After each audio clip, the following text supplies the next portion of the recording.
And then I opened my eyes, and there were 6 paramedics in my living room. I was embarrassed for Shasheen. She wasn't able to say what she intended to say.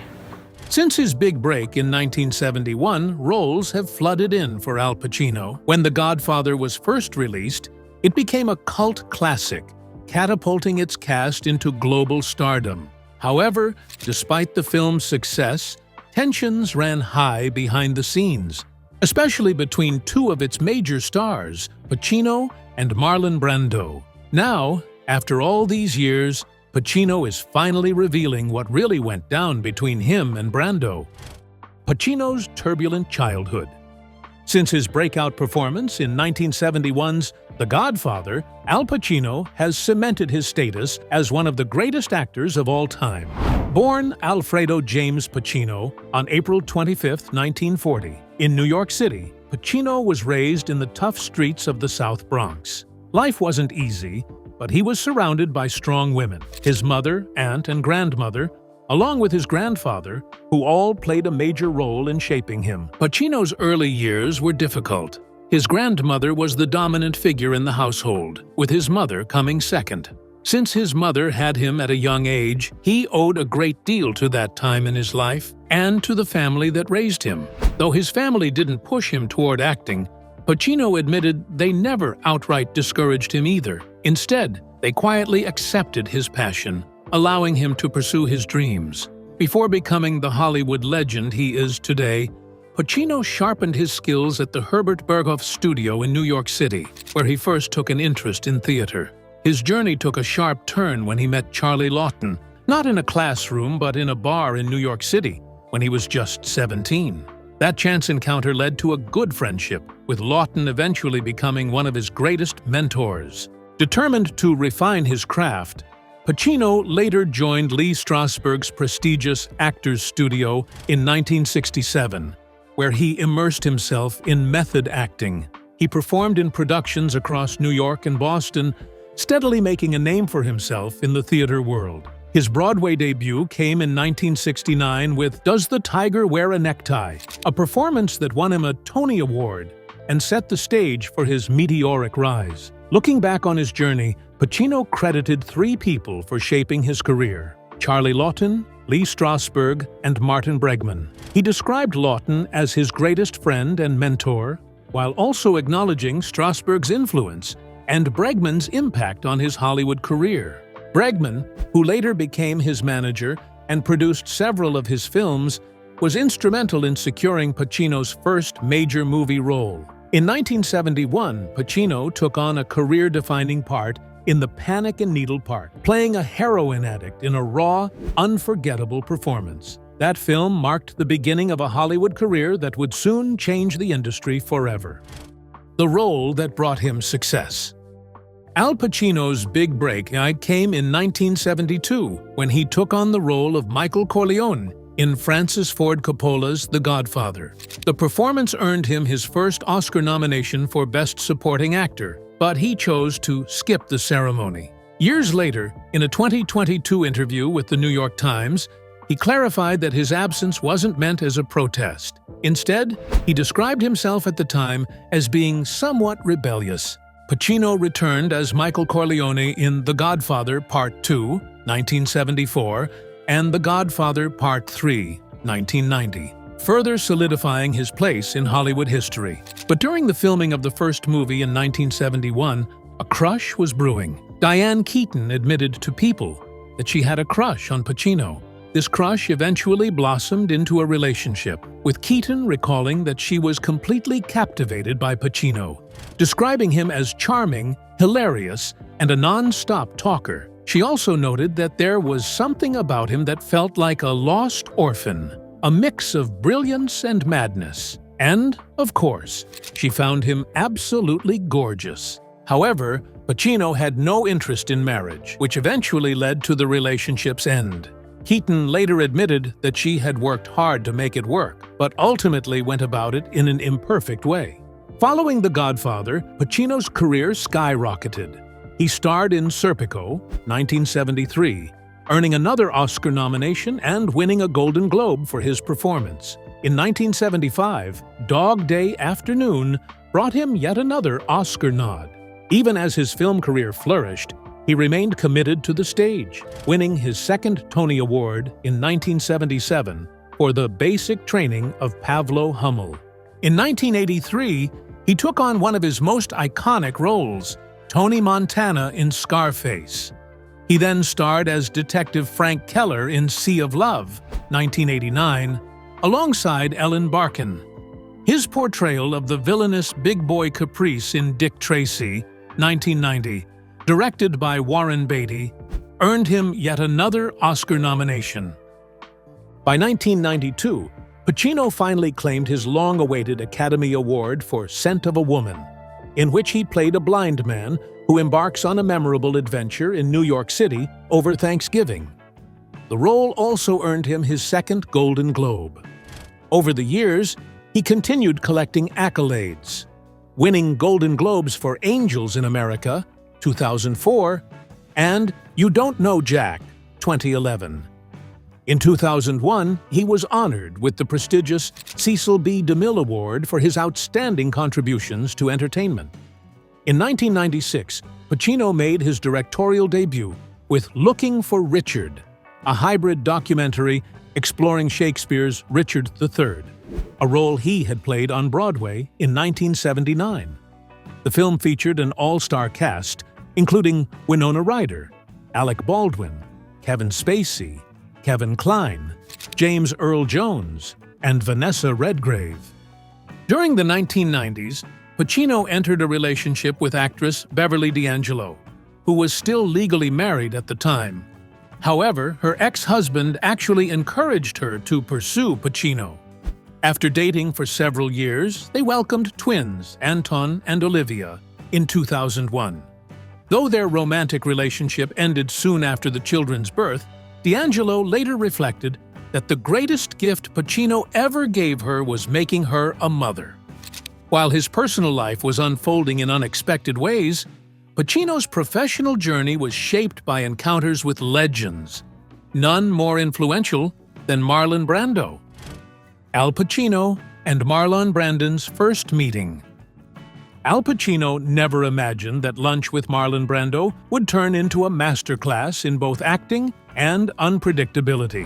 When Francis Ford Coppola insisted that they share a meal to build an authentic father-son dynamic for The Godfather, Pacino wasn't thrilled. He respected Brando immensely, perhaps too much. To him, the legendary actor wasn't just a peer, he was a myth. The idea of sitting across from the greatest living actor of their time was daunting, and Pacino admitted he would have preferred to avoid it altogether. Pacino explained that he had grown up idolizing actors like Brando, larger-than-life figures such as Clark Gable and Cary Grant. To him, these stars belonged to an era when fame still carried an air of mystery, unlike the reality stars and influencers of today. The prospect of sitting across from such a legend made him feel like an imposter. The lunch itself turned out to be anything but ordinary. Rather than taking place at a restaurant or a catering table on set, it happened while Brando was lying in a hospital bed, with Pacino in the bed beside him. The scene they were filming involved Michael Corleone visiting his ailing father in an empty hospital, and Coppola had arranged for their lunch to take place there. Brando started the conversation by asking Pacino simple questions about his background, where he was from, how long he had been acting. But Pacino found it difficult to focus because Brando was eating chicken cacciatore with his bare hands. As Pacino recalled, his co-star's hands and face were covered in red sauce, and that became the only thing he could concentrate on. Staring at the legendary actor, Pacino found himself mesmerized by the bizarre situation. Brando was getting messier by the second, and he couldn't help but wonder what would happen to the half-eaten chicken. Would Brando ask him to throw it away? But before he could figure it out, the leftover chicken had mysteriously disappeared, without Brando even getting up. Then Brando fixed Pacino with a look, one that seemed to challenge him, as if silently asking what was going through his mind. But all Pacino could think about was what Brando intended to do with his sauce-covered hands. Should he offer him a napkin? Before he could act, Brando stunned him by casually smearing his hands across the white hospital bedsheets, leaving streaks of red sauce everywhere, all while continuing their conversation as if nothing had happened. Pacino was shocked. He had been raised to be polite and respectful, and the sight of someone, especially Brando, effortlessly making such a mess completely rewired his understanding of movie star behavior. He thought to himself that perhaps, when one reached that level of fame, they could do anything. When the lunch was over, Brando looked at him with his gentle eyes and reassured him, telling him that he was going to be all right. In hindsight, Pacino wasn't entirely sure how he had responded. He assumed he had at least said thank you. But looking back, he wished he had asked Brando to clarify. What exactly did he mean by all right? Why did Al Pacino boycott the Oscars in 1973? After The Godfather premiered in 1972, its critical and commercial success made it a frontrunner for the following year's Academy Awards. The film was not only a cinematic masterpiece, but also a box office phenomenon, raking in $1 million a day on a modest $6 million budget. When the Oscar nominations were announced, The Godfather secured an impressive 11 nods, including Best Picture for Albert S. Ruddy, Best Actor in a Leading Role for Brando, and Best Adapted Screenplay for Francis Ford Coppola and Mario Puzo. These nominations turned into victories, solidifying the film's legacy. However, the acting categories sparked controversy. James Caan, Robert Duvall, and Al Pacino were all nominated for Best Supporting Actor, a categorization that Pacino found insulting. Unlike Caan and Duvall, who might have seen the recognition as an honor, Pacino felt he had delivered a performance worthy of Best Actor in a Leading Role, a category Brando ultimately won. His frustration was understandable. Pacino's screen time as Michael Corleone exceeded that of Brando's Don Vito Corleone. Feeling slighted, Pacino made the bold decision to skip the 1973 Academy Awards entirely. Decades later, he has offered more insight into his absence. "I was somewhat uncomfortable with being in that situation, being in that world," he admitted. At the time, he was performing Richard III on stage in Boston. But in retrospect, he sees that as an excuse. "I just was afraid to go," he revealed. Pacino reflected on his mindset at the time, describing himself as being caught in the whirlwind of sudden fame.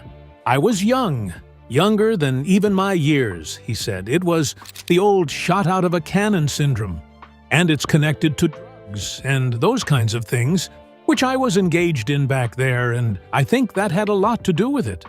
I was just unaware of things back then." Ironically, Pacino's absence from the ceremony was largely overshadowed by Brando's headline-making protest.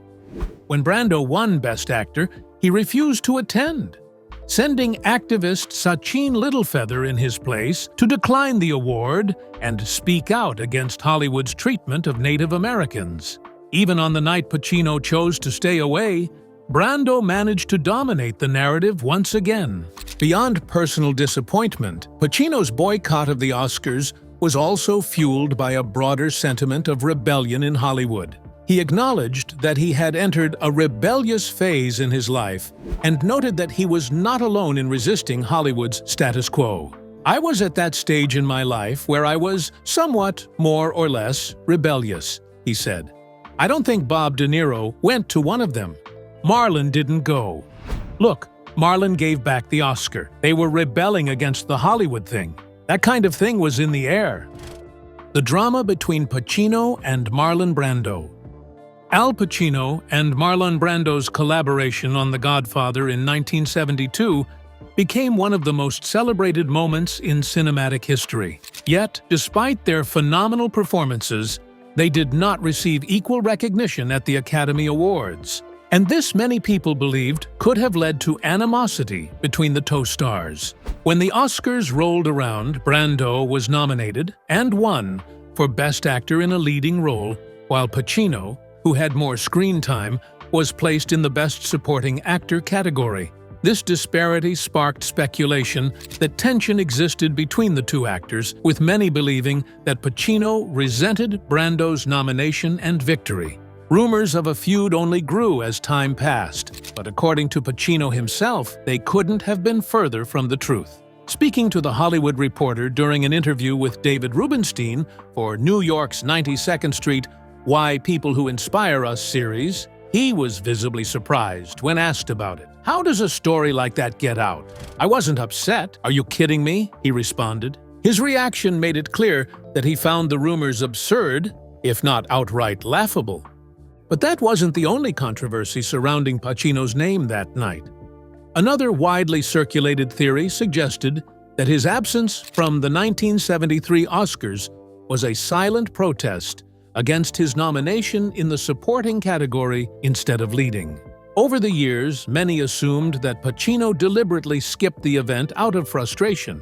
However, he was quick to set the record straight, explaining that there was no truth to this assumption either. Meanwhile, The Godfather wasn't the only film tied to such behind-the-scenes speculation.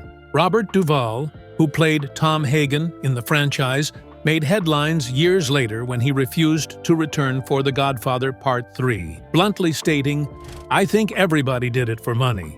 While his reason for stepping away was refreshingly honest, it showed how The Godfather series was not immune to conflicts, albeit ones unrelated to the supposed Pacino-Brando rift. Another layer of intrigue emerged when Pacino addressed the broader implications of Brando's legacy. Some actors had even modeled their performances after him, with Avengers star Josh Brolin admitting he found inspiration in Brando's elusive and complex roles, particularly when portraying Thanos. Despite all the theories and assumptions that surrounded the Oscars that year, Pacino left no room for doubt. There was never any rivalry between him and Brando.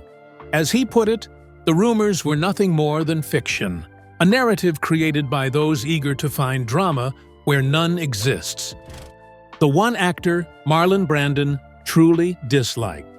For all his brilliance on screen, Marlon Brando was notoriously difficult to work with. His demands were often unreasonable. His reluctance to memorize lines led to cue cards being scattered across sets and even taped to other actors, and his unpredictable behavior made him a headache for studios. By the latter years of his career, many major filmmakers had written him off entirely. Given his history of clashes in Hollywood, it's hardly surprising that Brando harbored a deep-seated grudge against another big-name actor of his time, Burt Reynolds. However, unlike some of Brando's other disputes, this feud was largely one-sided.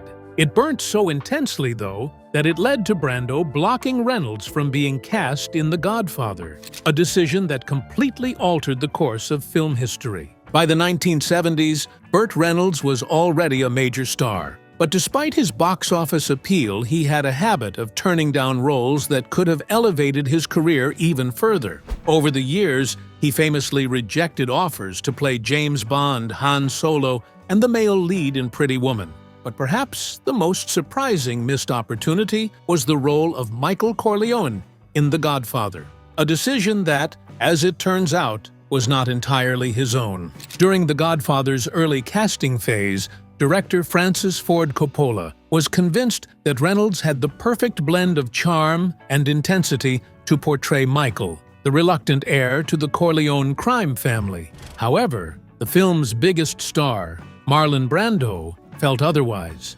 Brando was so opposed to Reynolds joining the project that he threatened to walk away from his role as Vito Corleone if the studio went through with the casting. Not wanting to lose his lead actor, Coppola and the producers expanded their search for Michael, ultimately landing on the then-rising star Al Pacino. It's hard to imagine anyone but Pacino as Michael Corleone now, but the fact that Reynolds came so close to landing the role makes Brando's opposition all the more intriguing. What made him so determined to keep Reynolds out of The Godfather? To understand Brando's animosity toward Reynolds, one must look back to the late 1950s and early 1960s, when Reynolds was still a fresh face in Hollywood. As he started gaining traction in the industry, many people noted his striking resemblance to a young Marlon Brando. This comparison alone may have irked Brando, but what truly set him off was an episode of The Twilight Zone that aired in May 1963, titled The Bard. Tawan.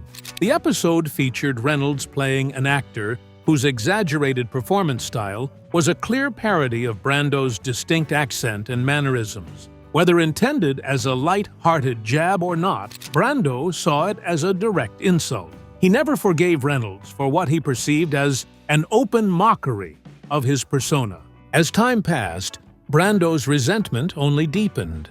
So when the opportunity arose for Reynolds to star alongside him in The Godfather, Brando made sure it didn't happen. His influence was powerful enough that Reynolds was never seriously considered again, paving the way for Pacino to take on the iconic role instead. Brando's personal grudge against Reynolds may have altered cinematic history, keeping Reynolds out of one of the greatest films ever made while cementing Al Pacino's rise to superstardom.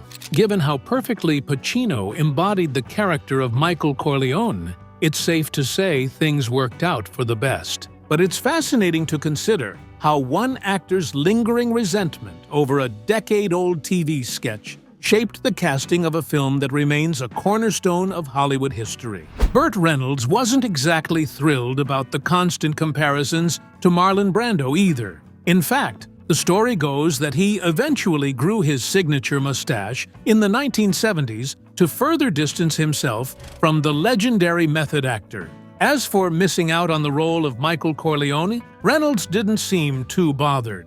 After all, The Godfather wasn't the only major film released in 1972. That same year, he starred in Deliverance, a thriller that became a classic in its own right. However, The Godfather wasn't the only project where Brando actively blocked Reynolds from being cast. Brando blocks Reynolds again, this time in Apocalypse Now. A few years after The Godfather, Francis Ford Coppola once again considered casting Reynolds, this time in Apocalypse Now. However, just like before, Marlon Brando had already secured a leading role, playing Colonel Kurtz, and he was absolutely against the idea of Reynolds joining the film. If Brando's opposition to Reynolds in The Godfather was subtle behind-the-scenes maneuvering, his reaction to Apocalypse Now was anything but.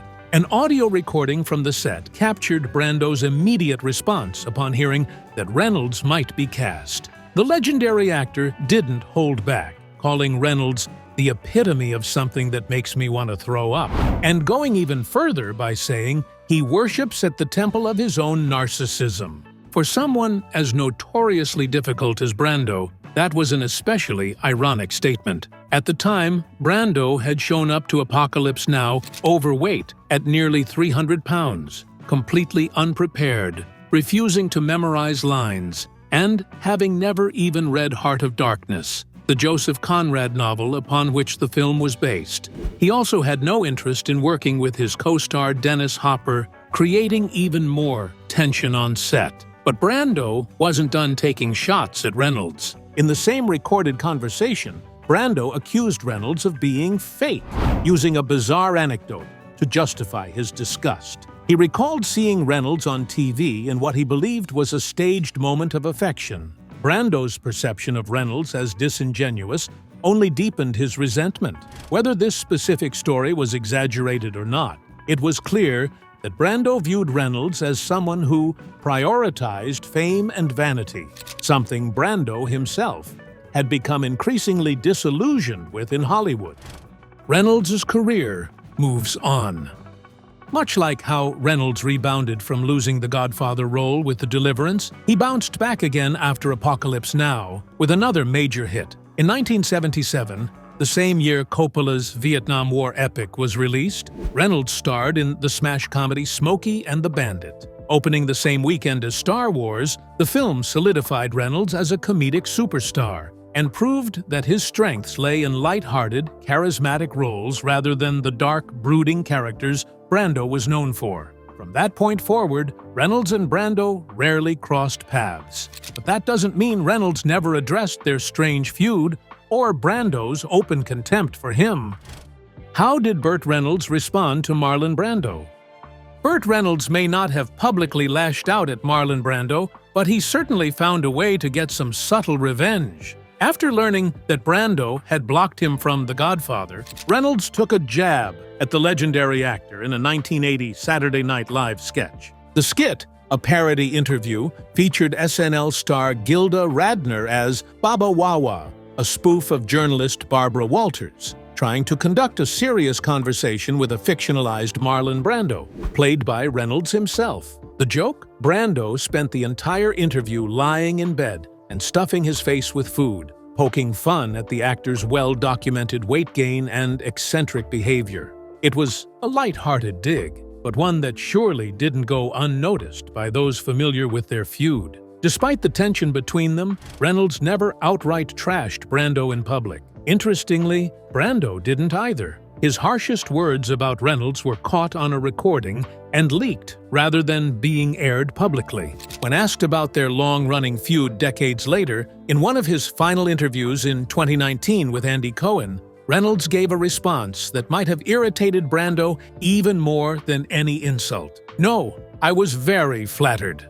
I was flattered, he was upset." With that, Reynolds seemed to make peace with the decades-old rivalry. While some Hollywood feuds faded with time, others left a lasting impact. Burt Reynolds and Marlon Brando's long-running rivalry never found resolution.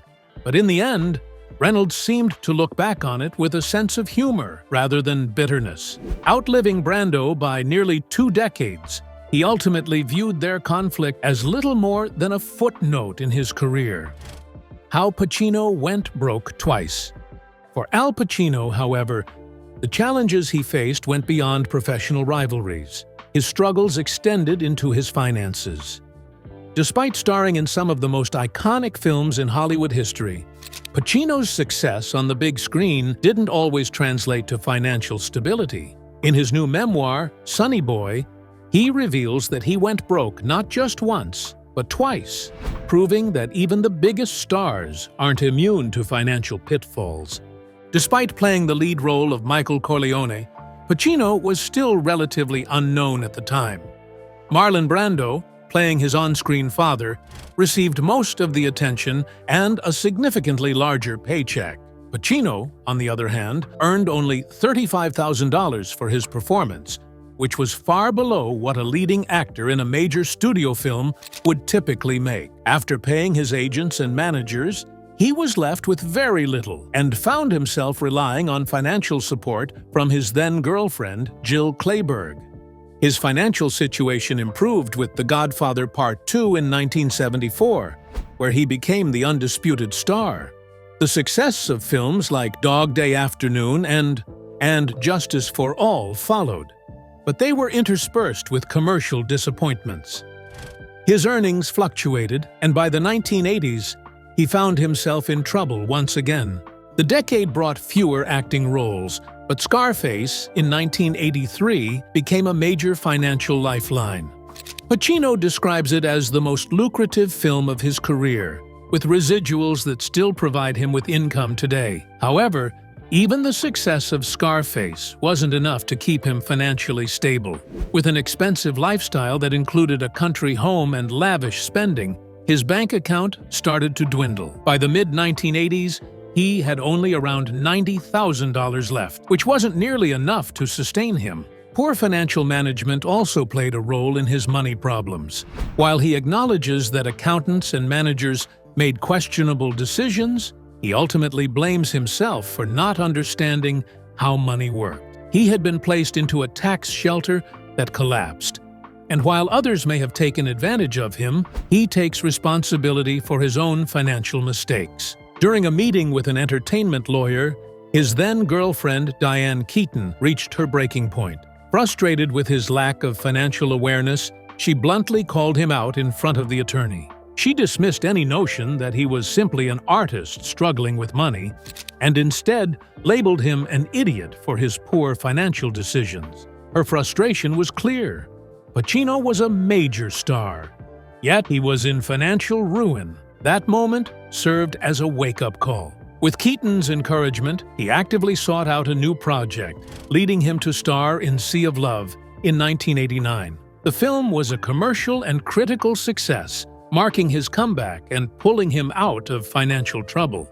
It was a crucial moment, especially after the massive failure of Revolution in 1985, which had barely made any money against a massive budget. Pacino's struggles with money highlight the reality that even the biggest stars aren't immune to financial hardships. Despite his setbacks, he managed to rebuild his career and eventually won his first Oscar for Scent of a Woman in 1992.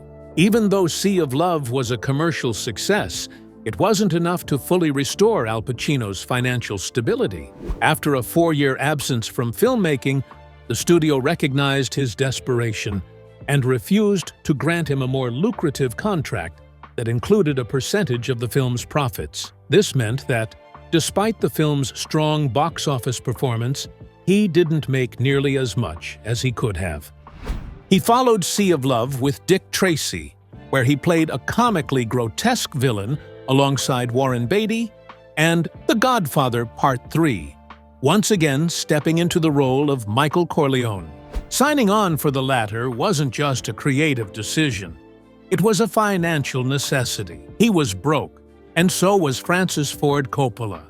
The decision, as Pacino puts it, was an easy one. They both needed the money. While Dick Tracy and The Godfather Part 3 performed well financially, the latter was met with mixed reviews. It never reached the critical heights of the first two films, though over time it gained more appreciation, especially after Coppola released a re-edited version in 2020, which both Pacino and Diane Keaton agreed was superior to the original cut. Throughout the 90s, Pacino's career flourished once again. He balanced box office hits with critically acclaimed performances, finally winning his first Academy Award for Scent of a Woman in 1992. But even as his professional life soared, his personal and financial struggles continued. His relationship with Keaton ended after The Godfather Part 3, and years later, he entered a long-term relationship with Beverly D'Angelo. They had twins, Olivia and Anton, in 2001, and Pacino moved to Los Angeles to be closer to his family. That move, however, marked the beginning of another financial downfall. His expenses skyrocketed. He was maintaining multiple homes, funding his children's households, and paying for a growing staff. At his peak, he was spending between $300,000 and $400,000 a month. His financial situation took an even worse turn when he discovered that his accountant had been stealing from him. The first red flag appeared after an expensive trip to Europe. Instead of seeing a depleted bank account, he returned to find even more money than when he left. Something was clearly wrong. He later learned that his accountant had been running a Ponzi scheme and eventually went to prison. In the aftermath, Pacino found himself completely broke for the second time. He had once possessed $50 million, and suddenly he had nothing. He still owned property, but his liquid assets were gone. He was hemorrhaging money on bizarre expenses: 16 cars, 23 cell phones, and an astonishing $400,000 spent on landscaping for a house he didn't even live in. The problem, he admits, was that he wasn't paying attention. He wasn't signing his own checks and had no idea where his money was going. He describes the situation as a system designed to keep this dumb actor happy, while others profited off his success. As his financial troubles worsened, the kind of high-profile roles he once commanded began to disappear in the 2000s and 2010s. To stay afloat, he sold one of his homes, accepted international commercial deals, and toured with a seminar to bring in additional income. But he also took on movie roles he otherwise might have turned down, some of which he openly acknowledges were not very good. His first project after going broke for the second time was Jack and Jill, Adam Sandler's widely panned comedy. He took the role because he had no other options at the time, but he has nothing but praise for Sandler, calling him a wonderful collaborator and a dear friend. Beyond that, he took on several projects that he knew were doomed from the start. Some he agreed to just to work with actors or directors he admired, convincing himself he could at least elevate them to mediocrity. Now, Pacino relies on financial advisors who are, in his own words, way smarter than him to manage his wealth. Having experienced financial ruin twice, he has finally learned to be more cautious, making sure that history doesn't repeat itself a third time. If you enjoyed this inside look into Al Pacino's life and love story, don't forget to like, subscribe, and hit the notification bell so you never miss our latest videos on celebrity journeys.